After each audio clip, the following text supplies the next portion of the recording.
La clase número 11. Continuamos con esta hermosa enseñanza que tenemos acá sobre lo que es el conflicto entre dos reinos. Ahora, analizando todas estas verdades que estamos viendo acá y viendo todo este arsenal que nosotros tenemos, debemos de entender y estar claro que en este conflicto nosotros no estamos, ¿cómo le digo?, muy mal ubicados yo. Es decir, en cuanto a la parte humana, sí, Satanás tiene superioridad, pero en cuanto a la parte sobrenatural que ya está en nosotros y en nuestra parte sobrenatural, creo que nosotros estamos del lado en el equipo que ganó, que siempre ha ganado y que permanecerá ganando. Que si nos dejamos ganar, hermano, perdónenme, es por sonso. ¿Sí? Cualquier batalla, cualquier pérdida que nosotros tengamos en alguna de las batallas, cualquier derrota, ya no es por falta de poder. Entonces aquí se puede cumplir lo que dijo por ahí un hombre conocido aquí como el Libertador. Nos han dominado más por la ignorancia que por poder o por fuerza. Ese es el gran detalle. Parte de la iglesia, por ignorancia, está padeciendo lo que está padeciendo. Pero, ¿cuál es el objetivo de esta escuela? Salir de esa ignorancia. Para que nos ubiquemos en lo que somos, en lo que tenemos y podemos en Cristo Jesús. Vamos a ver la tercera arma de las cuales estamos hablando acá, que es la verdad. Efesios 6:14. La verdad es más que la virtud humana de sinceridad y honestidad, en el sentido acostumbrado. El término verdad usado por Jesús en el pasaje de Juan 18:37, en la conversación que tuvo con Pilato, viene del griego eleseia, que significa sin esconder. Se usa como particular negativo del griego lanzano, un verbo primario usado literal y figurativamente como adverbio de ignorante, sin tener conocimiento de lo que por ende está oculto. Esto indica que el término verdad usado por Jesús es una respuesta informal que solo tenía el carácter de revelar el cumplimiento de la profecía en él como el Mesías, haciendo referencia al desarrollo del acontecimiento que lo llevaron a compadecer ante el pretorio. Cuando Jesús dijo, para esto he venido al mundo y para dar testimonio de la verdad, hacía referencia al divulgar, pregonar y cumplir lo que los profetas dijeron de él, incluyendo el Vía Crucis, por donde debería pasar desde el momento que compareció ante Pilato. En otro sentido, la verdad debe entender como el conocimiento de la palabra revelada e iluminada de Dios y la fe depositada en ella. El apóstol está presentando el término existenciales cuando habla de la verdad. Cuando un soldado cristiano se ciñe así como con la verdad en el sentido paulino, significa que se apropia, se apropia de la palabra a través de la fe después de haberla conocido. Esto le imparte seguridad, estabilidad y le da capacidad de tomar decisiones para tener acciones en su vida. En la verdad yace la fuerza a la hora de la prueba, la tentación Oiga esto, mire esto que viene, es muy importante. En la verdad yace la fuerza a la hora de la prueba. Oiga, la tentación y el ataque, la razón, la tradición, los credos y filosofía se quiebran bajo la presión de la vida.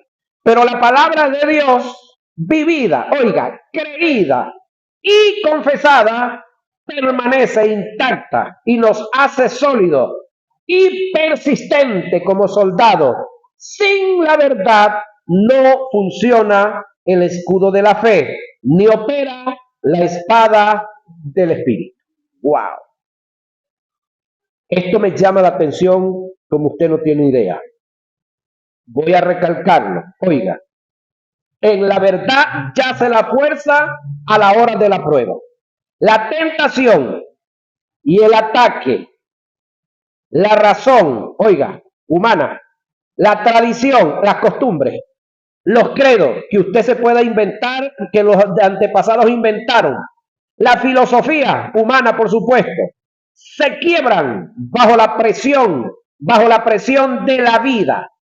Pero la palabra de Dios, vivida, creída y confesada, permanece intacta. Mi pregunta es, ¿ha visto usted hombres y mujeres de alto nivel ejecutivo, de alto nivel gubernamental, de alto nivel educativo quebrarse y caer, desgraciar sus hogares?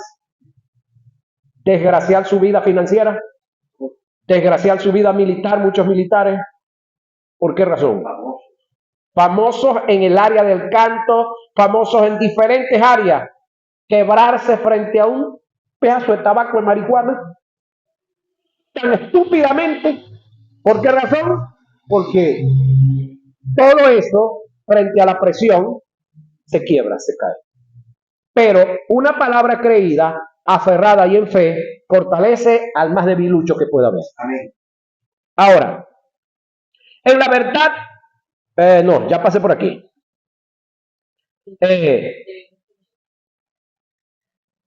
Debemos tener claro que la verdad no se va a ceñir a nosotros. Escuche esto. Nosotros tenemos que ceñirnos con la verdad. El término ceñir tiene que ver con la disposición, con el interés, el esfuerzo particular que se toma de conocer la verdad de Dios para salir de la ignorancia. Reitero esto, muy importante esto. Debemos tener en claro que la verdad no se va a ceñir a nosotros. Nosotros tenemos que ceñirnos con la verdad. El término ceñir tiene que ver con la disposición, es decir, apartar tiempo, buscar, dejar de dormir un poco, dejar de comer cuando sea necesario, dejar de descansar cuando sea necesario porque tengo que disponerme a.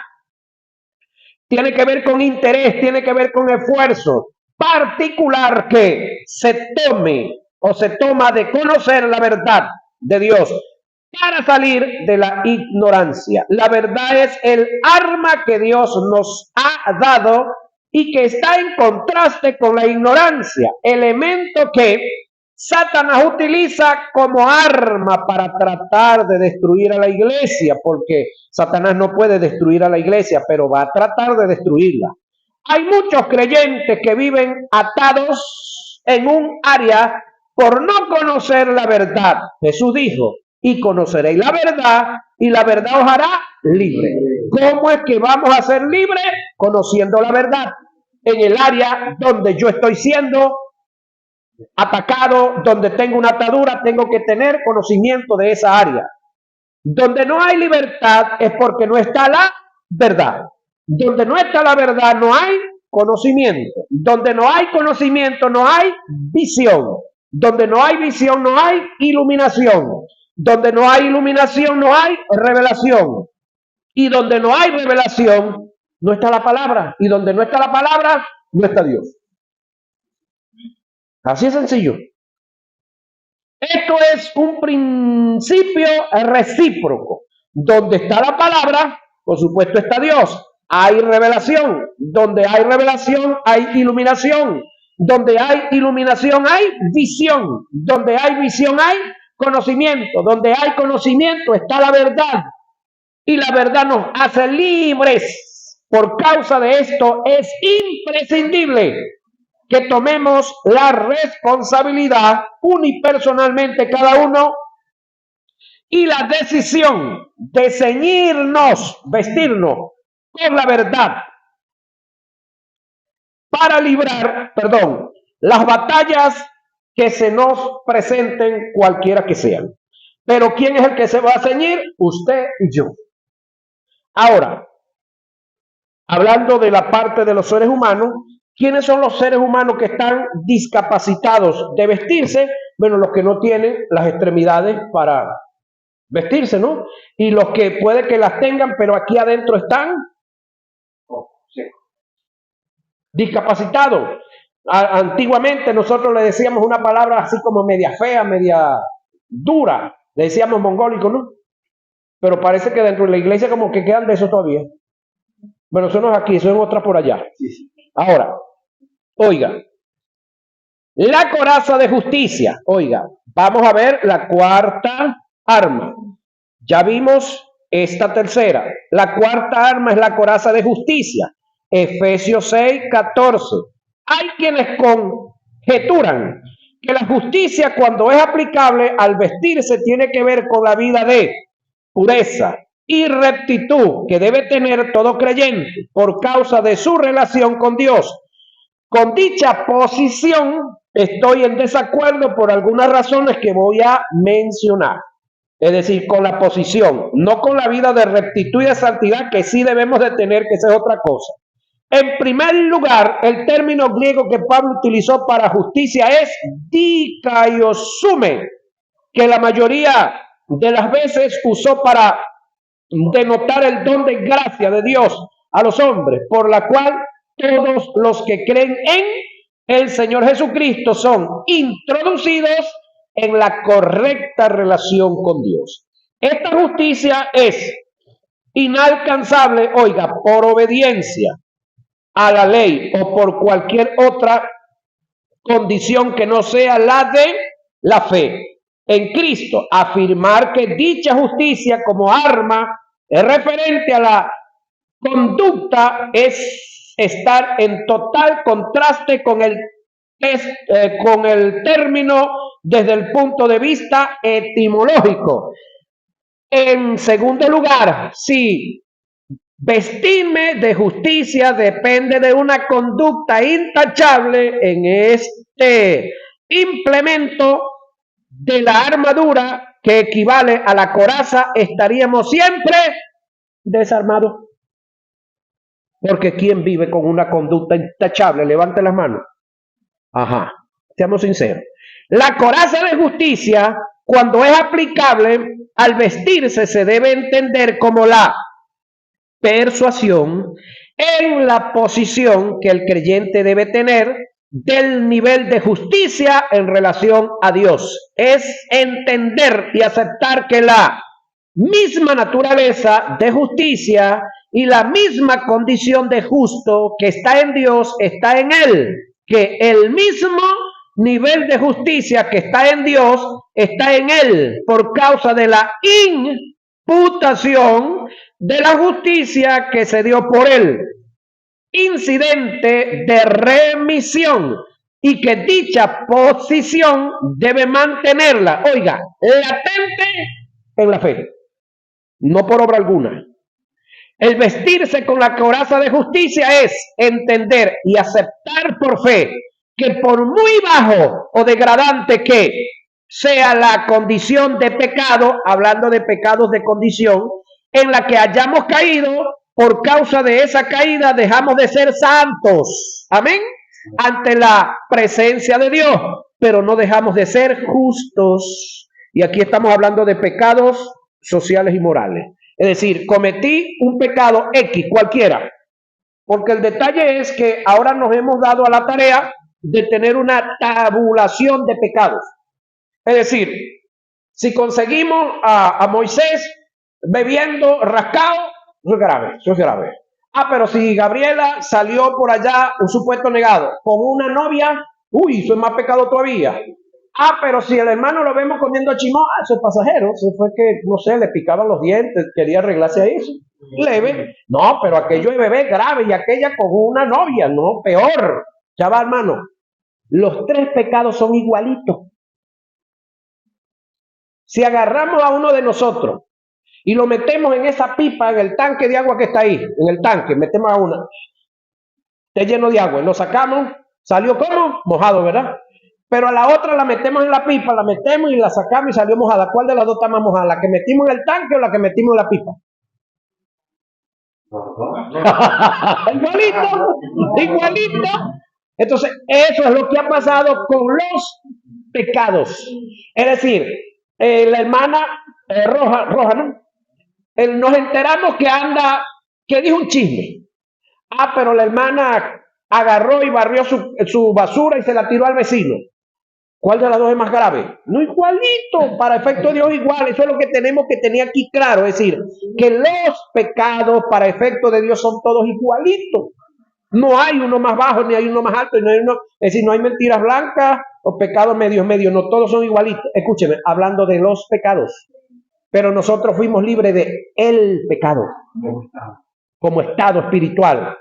Fuimos libres una vez y para siempre. Entonces, cada vez que cometamos cualquiera de estas faltas, ¿qué nos queda hacer? Reconocer que pecamos, pedir perdón y apartarnos y resarcir los daños causados. Si yo le tiré la basura a la vecina, tengo que ir a recogerla allá y guardarla para mi casa, donde tengo que tenerla. ¿Sí? Más nada. Entonces, de esa manera, nos mantenemos sólidos y firmes en la justicia, que ya es una realidad en nosotros. Ah, que cometimos alguna falta, rectificamos, pedimos perdón y ya. Amén. Ahora, ¿dónde vamos? Vestirse, la coraza de justicia. Vestirse, guado, ¿me queda dónde? El vestirse con la coraza de justicia es entender y aceptar por fe que por muy bajo y degradante que hayamos caído, ¿qué nos queda? Levantarnos. No hay otra. No queda otra. Ahora, el vestirse con la coraza de justicia es entender y aceptar, oiga, por fe, que aunque hayamos caído en el pecado más horrendo o más degradante que no existe en este mundo, seguiremos siendo justos como lo es Dios. Lo único que no somos mientras estemos en ese pecado es santo. Perdimos la santidad, pero no la justicia. Pregunto yo, si uno de los hijos suyos o uno de sus hermanitos de padre y madre determina hacerse, por decir algo, homosexual, que es algo de lo más escandaloso para algunos, ¿no? ¿Deja de ser familia suya? Ok. Es algo similar. Si uno de nosotros como cristianos decide, porque esto tiene que ver con decisión, rendírsele al diablo y comenzar a pecar, ¿deja de ser cristiano? No. Así como el familiar suyo decidió ponerse a cometer X tipo de pecado, no deja de ser familia suya. Le puede cambiar el ADN, al otro tampoco la justicia le puede cambiar. Ahora, el vestirse con la coraza de justicia es entender y aceptar por fe que el pecado afecta la santidad, mas no la justicia. Debemos mantener en claro que hay dos tipos de santidad, que son la posicional, que es la que tenemos en el espíritu, y la práctica, que es la que tiene que ver con los pecados sociales y morales. La santidad práctica tiene que ver con mis aptitudes, con un estilo de vida en pensamiento, dichos y obras, acorde con el carácter de Dios, y radica en el alma. La santidad práctica depende de mis acciones, de mis formas de conducirme ante la vida. La santidad posicional es un estado de justicia que se obtuvo por la fe en gracia de Dios. En cuanto a los estados de santidad, debemos entender que la santidad posicional es un suceso. La santidad posesional es un proceso. El texto sagrado dice, si el Hijo os libertare, seréis verdaderamente libres. Esto tiene relación con el Espíritu en el proceso de justificación. Por otra parte dice, y conoceréis la verdad, que ese es otro detalle, y la verdad os hará libre. Esto tiene relación con el alma en el proceso de la santificación. ¿Sabía usted que el tomar café como lo hacemos aquí nosotros en esta parte del mundo es tan normal y tan chévere y nadie nos dice nada?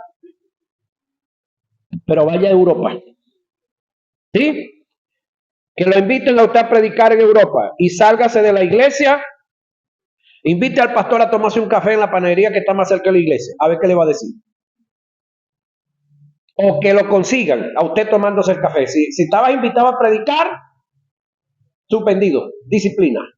Es como que usted salió de aquí, invitaron a un predicador tal, pero lo vieron allí en Cerritos Blancos echándose una cerveza. Igualito allá a tomar café. Para ellos en Europa es pecado, para nosotros es tan natural, tan normal. Pero revísele, ábrale la nevera a un europeo para que vea que le consigue adentro. Cerveza, y no es la chiquita aquí, la grandota de litro. Y todo tipo de licor. ¿Por qué? Eso es normal para ellos. Es más, lo usan para cocinar. Antes de comer, los vinos también. Eso es normal, natural. El problema es que la gente aquí bebe para rascarse y allá no. Ajá. Entonces hay cosas que socialmente para unos son pecado y para otros no. Hablando de los pecados sociales y morales. Pero hablando del espiritual es uno solo a nivel mundial. Y así como somos libres, ya somos libres a nivel espiritual, eso es a nivel mundial. Pero en cuanto a los sociales y morales, tenemos que irnos adaptando a las diferentes culturas donde vayamos. Para los indígenas que andan allá desnudos en el monte, no es porque no tienen con qué vestirse. Esa es su cultura, eso es normal. Allá la que se tapa es la prostituta. Aquí la que se destapa es la que se anda vendiendo. Dame compañía. Dame compañía. ¿Te ve la diferencia, no? Entonces ahí es donde, y conoceráis la verdad, y la verdad os hará. Pero hay que conocer la verdad del caso. Ahora, ¿cómo puede un creyente vestirse con la coraza de justicia si no conoce los valores y propiedades de la justicia divina? ¿Qué es justicia? ¿Qué es la justificación? Si ni siquiera tiene conocimiento de los incidentes que se dieron en la cruz del Calvario. Incidentes tales como redención, que ya aquí los vimos en la tercera materia, remisión, propiciación, conocer los tipos de redención que entre ellos tenemos, agoraxo, hexagoraxo, lutrus y apolutrosis. ¿Qué es remisión? ¿De dónde se deriva el término remitir? ¿Qué es propiciación? Derivado del término propiciatorio. ¿Qué es la regeneración? Que vino como resultado de los incidentes que se dieron en la cruz. El desconocer estas verdades en relación a la justificación divina como armamento para el soldado que milita en defensa del reino de la luz, es estar totalmente desarmado. Desconocer todo esto que yo acabo de decir. Que ya aquí lo vimos cuando vimos Cristología. Analicemos lo improductivo que es la vida de un creyente que no conozca la justicia de Dios. Improductividad, que equivale a estar desprovisto de la coraza de justicia. Es creer que la vida espiritual que yo tengo y que estoy caminando y que estoy llevando a cabo es por causa de mis ayunos, de mis oraciones y de mi vida devocional. El día que yo por alguna circunstancia dejo de orar, dejo de ayunar, dejo de ir a la vigilia, entonces me siento perdido. El día que yo decido no ir más a la congregación porque me hicieron algo y me molesté, entonces como no fui más a la congregación, yo creo que ya yo no soy iglesia. No. Entender lo que le acabo de decir es saber que aunque usted se meta donde se meta, usted es iglesia, porque esto no es iglesia, iglesia es usted. En la condición de pecado que usted esté, sigue siendo iglesia. y no tiene otra cosa que hacer sino reconocer ese pecado, esa falta, confesarlo, apartarse y seguir para adelante. Porque se nace una sola vez espiritualmente, así como físicamente se nace una sola vez. Amén o ya. Ahora, cuando comete un pecado, se siente desprovisto o desproporcionado del amor y el cuidado de Dios. Oiga esto, cuando un creyente comete un pecado y se siente desprovisto o desproporcionado del amor de Dios, no sabe lo que es amor.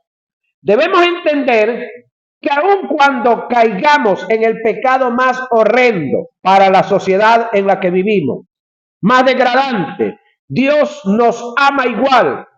El amor de Dios es incondicional. No hay nada que nosotros podamos hacer a favor o en contra de su amor. Es decir, no hay nada que yo pueda hacer para que Dios me ame más. Y no hay nada que yo pueda hacer para que Dios me ame menos. O para que deje de amarme. Ahora, no hay nada que yo pueda hacer desde el punto de vista negativo para que Dios me ame menos. Haga lo que haga, sencillamente Él me ama igual, porque el amor de Dios es estable. No está condicionado a lo que yo haga o deje de hacer. ¿Sí? Cuando cometo un pecado o cuando comete un pecado, se siente indigno del perdón de Dios. No. Si caímos, si caemos 1000 veces en el mismo o diferentes pecados, Dios siempre está dispuesto a perdonarnos. ¿Cómo así? Bueno, Pedro un día se le acercó por allá a Jesús y le dijo, Señor, maestro, ¿cuántas veces yo tengo que perdonar a mi hermano que peque contra mí? ¿Cuánto le dijo? Hasta 7, Señor, según la regla del Talmud de Babilonia. ¿Y Jesús qué le dijo? No, hasta 70 veces 7. Eso tiene que ver no con una multiplicación, sino con una suma por elevación. Es decir, hasta 70 veces 7 es que Él venga el mismo día confesando o pidiendo perdón por el pecado que cometió. Ahora, lo que Dios dice que nosotros hagamos, hermano, Él lo hace por encima. Ahora, si Dios pide que nosotros tenemos que perdonar 390 veces al día, que creo que si multiplicamos son 390 o 490, no recuerdo ahorita. Ajá. Es decir, si Dios me demanda eso a mí, Él lo hace y sobrado. Ahí es una cantidad exponencial. Sí, sí, eso es. 490 veces. Ajá, 490 veces. Exponencial. Entonces, si caemos 1000 veces en el mismo o diferentes pecados, Dios siempre estará dispuesto a perdonarnos si acudimos con sinceridad a Él. Nunca hay una segunda oportunidad delante de Dios para pedir perdón, por un pecado o por los pecados cometidos. Siempre que acudamos a Dios a pedir perdón, para Él es la primera vez que vamos. De las otras, Él no se acuerda por causa del perdón. Ahora analicemos esto un poquitico, porque aquí muchos de nosotros, por desconocimiento, por la ignorancia, ¿cómo le digo? Le hemos dicho a Dios que nos perdone cuando ya Él hace rato nos perdonó. Es decir, cometí aquí falla. Y voy y le digo, Señor, perdóname porque hablé mal del hermano fulano. Dije esto y esto porque soy lengua suelta por decir algo. Ajá. Bueno, eso fue hoy. Pero la semana que viene también cometí otra. Entonces yo le llego a Dios, Señor, mira, vengo otra vez como el día que ¿te acuerdas? La semana pasada, el 22 de septiembre. Yo de eso no me acuerdo. Eso ya Dios lo dejó. Señor, ¿y por qué no te acuerdas que tú se te olvidan las cosas? No, porque te lo perdoné, ¿oíste? No te lo tomo en cuenta. El no me acuerdo es que no te lo tomo en cuenta. Ahora, de eso debemos estar seguros, pero no es para agarrar esto de una guachafa para estar pecando y pecando y pecando, ¿no? Ajá. Ahora, eso tiene que ver con el perdón, la disposición de perdón de Dios todo el tiempo. Ahora, En Mateo 18:22 tenemos una gran enseñanza acerca de lo que venimos diciendo. La regla rabínica llamada Talmud de Babilonia son los escritos de los sabios de los judíos que alegaba que nadie debía pedir perdón a su prójimo más de 3 veces. Pedro, conociendo estas leyes, quiso ser generoso al sugerir hasta 7 veces. Su sorpresa es que Jesús le elevó el 70 a las 7, aunado una hipérbole, refiriéndose a un perdón ilimitado. En esto podemos ver el carácter de Dios en cuanto al perdón. Dios nunca se cansa de perdonarnos. Su perdón es ilimitado. A Dios no le sorprende ni es una traición el pecado que cometas. Escuche esto. Él sabía que ibas a pecar. Por esta causa nos dio recursos en contra de los pecados. Primera de Juan 1:7 dice, y la sangre de Jesucristo su Hijo nos limpia de todo pecado. Pero ahí hay una condición. ¿Sabe cuál es la condición? Primera de Juan 1:7 dice, y la sangre de Jesucristo su Hijo nos limpia de todo pecado. Si andamos en comunión los unos con los otros. Primero comienza, si estamos en luz como Él está en luz, y andamos en comunión los unos con los otros, la sangre de Jesucristo su Hijo nos limpia de todo pecado. Quiere decir que si no estamos en luz, o si estamos en luz pero no estamos en comunión, tenemos lío yo. ¿Qué es comunión? Es decir, que yo pequé contra Dios, sí, pero yo tengo un rollo con el hermano. Es decir, él hizo algo y yo no lo perdonaba a él. La Escritura dice que así como yo quiero que Dios me perdone, yo tengo que perdonar al que me ofende. Creo que eso lo han leído ustedes, ¿verdad? Ok, la oración del Padre Nuestro por allá cuando termina, y perdona nuestros pecados, así como nosotros perdonamos a los que nos ofenden. Ah, ¿verdad? Ahí lo dice. Ajá, exacto. Ahora, Primera de Juan 2:10 dice, 2:1 dice, y si alguno hubiere pecado, abogado tenemos para con el Padre, a Jesucristo, el justo. Cristo murió y pagó un precio por los pecados que cometiste ayer, por los que cometiste hoy y por los que vas a cometer mañana y la semana que viene. Por lo tanto, Dios no tiene problema con el perdón. Los que vamos a tener problema con andar cometiendo pecados somos nosotros, no Él. Ahora, eso hablando de pecados sociales y morales, no hablando de el pecado. Porque el pecado, una vez que no los perdonó, nos los quitó y lo pulverizó, hablando de la incredulidad.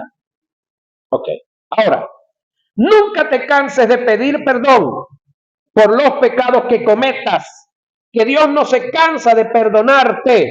Cabe destacar que esta es una de las razones por la cual nos cuesta amar y perdonar, porque no conocemos la fuerza y lo extenso que es el amor y el perdón de Dios. A continuación voy a dar características de un hombre de Dios que conoce la fuerza que tiene el amor y el perdón de Dios. Fácilmente un hombre o una mujer que conoce el perdón de Dios, oiga, fácilmente perdona, porque fácilmente él sabe que Dios lo ha perdonado. Si yo sé hasta dónde llega el perdón de Dios, sé hasta dónde puedo perdonar. Por esta causa no vivo condenando no vivo condenado ni condenando a nadie, porque Dios no me condena y nunca lo hará. Amo cuando cometen y dicen contra mí las peores ofensas, porque Dios me ama cuando cometo contra Él el peor de los pecados. Digan algo. Una de las cosas que me permite llevar una vida equilibrada es que siempre me pregunto cuándo voy a decir o hacer algo que haría Jesús si estuviera en mi lugar. y el tener respuesta, hago lo que él hubiese hecho.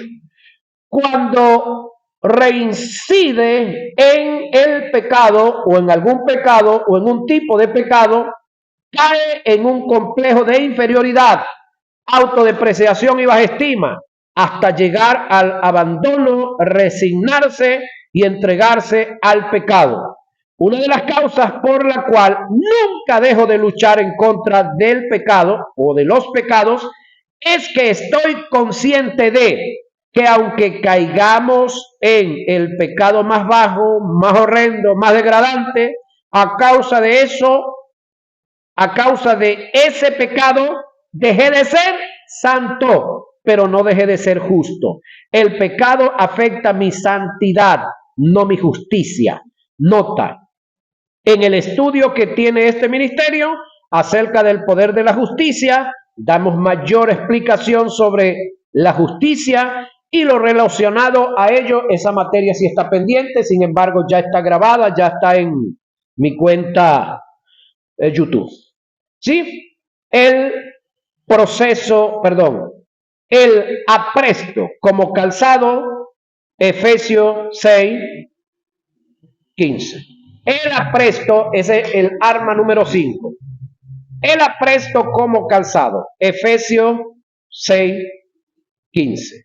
Lo primero que tenemos que entender es que el vestirse con el calzado no es aplicable a la paz ni al evangelio en sí, como muchos lo han entendido y empleado. No debemos olvidar que el calzado en el pasaje es aplicable al apresto.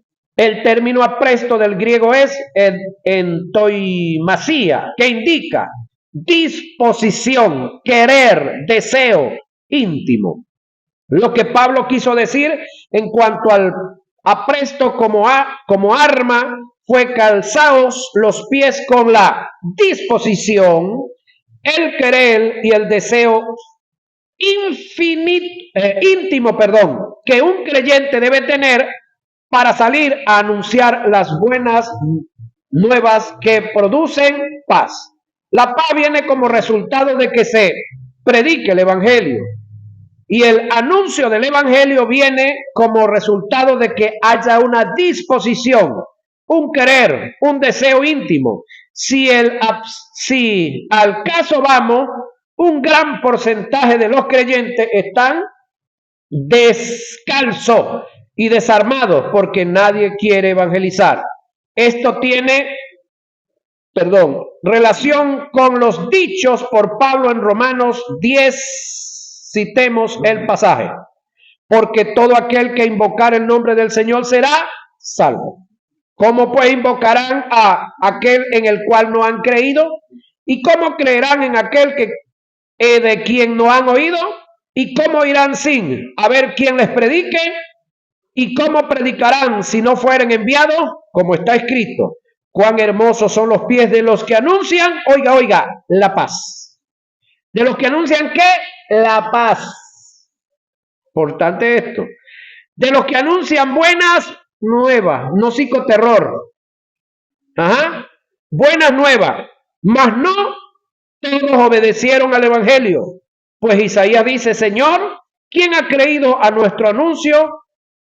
Así que la fe es por el oír y el oír por la palabra de Dios. Pero esto es para con los inconversos. Romanos 10, 13 y 17. El apresto como calzado es una de las armas de avance que tenemos para establecer el reino de la luz. Cada vez que nosotros sembramos las buenas nuevas de salvación en una vida, estamos implantando el reino, pero esto se da cuando nosotros como embajadores de Dios entendemos el valor que tiene la predicación del evangelio y a su vez entendemos por causa de esos valores la responsabilidad y el peso que cae sobre el llamado que tenemos para hacerlo. El escritor de la carta a los hebreos hace una comparación y le da mayor valor al mensaje proclamado por Cristo que a la ley traída por los ángeles, anunciada por los profetas, y exclama que si el mensaje dado por los ángeles fue firme, hablando del antiguo pacto, cuánto más las buenas nuevas anunciadas por Cristo que nos fueron confiadas, en este caso a nosotros. Por tanto, es necesario que con más diligencia atendamos las cosas que hemos oído, no sea que nos deslicemos, porque si la palabra dicha por medio de los ángeles, Antiguo Testamento, fue firme, y toda transgresión y desobediencia recibió justa retribución, ¿cómo escaparemos nosotros? ¿Cómo escaparemos de qué? Si descuidamos una salvación tan grande, la cual, habiendo sido anunciada primeramente por el Señor, nos fue confirmada por los que oyeron, testificando, Dios, juntamente con ellos, con señales y prodigios y diversos milagros y repartimiento de Espíritu Santo según su voluntad. Hebreos 2, 1 al 4. Reitero, en este capítulo el escritor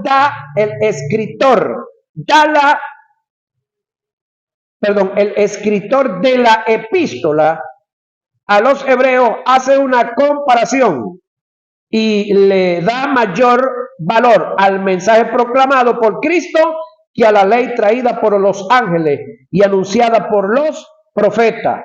Y exclama que si el mensaje dado por los ángeles, Hechos 7:53, fue firme, cuanto más las buenas nuevas anunciadas por Cristo que nos fueron confiadas. Por esta razón, el que escribe exclama con gran lamentación al ver la disciplina y la confrontación severa que vendría de parte de Dios para aquellos a quienes le fue confiado el mensaje de salvación, si no se ocupan del mismo en cuanto a aceptación, vivencia, proclamación por causa de sus temores y prejuicios y perjuicio interno.